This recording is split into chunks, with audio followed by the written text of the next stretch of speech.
Hello, my name is Emmanuel Tiga, aka Amazon.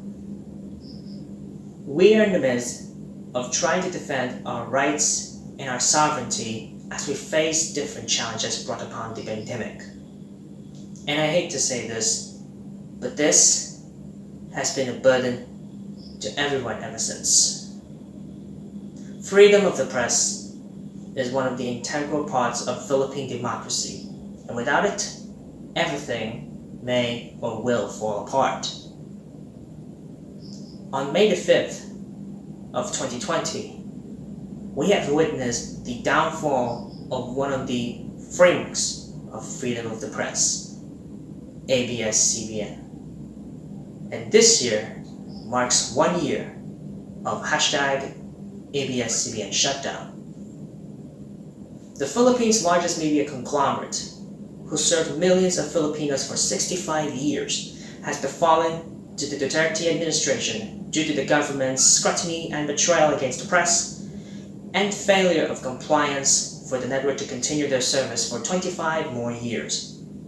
It started out as a backlash from the current Solicitor General Jose Calide, which involved a direct attack to one of the ABS-CBN reporters, to the cease and desist order from the National Telecommunications Commission for the expiry of its broadcast franchise, up to the ultimatum, the rejection of such franchise from the Congress, to simply put, the House of Representatives, led by Sagip Representative Mr. Rodante Marcolita, happened since July the 10th. We've just had confirmation that the Lower House Committee in Congress has voted against renewing the licence of ABS-CBN, the broadcast licence of what is the main TV broadcaster there. ABS-CBN was forced to suspend operations in May.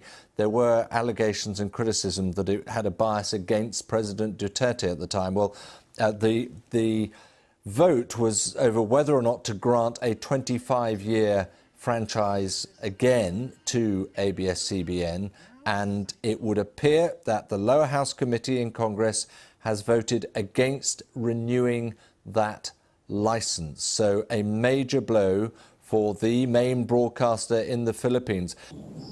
Later on, even the president himself declared that there will be no more recognitions for ABS-CBN franchise from this day onward. But that didn't stop the network from broadening its reach, even though more than 11,000 of its employees were retrenched since August the 31st of the same year. Zoe Broadcasting Network, TV5, owned by MediaQuest, PLDT Smart, and WeTV iFlix, respectively, paved the way for the Kapamilya Network to serve the Filipinos for generations to come. Together with ABS-CBN, we aim high for the demand of press freedom as we commemorate the first year since the shutdown. To those in the government body, I beg of you to reconsider the lives of the Filipinos as we struggle amidst the pandemic. Hold accountable for the mess that you have made and change for the better good.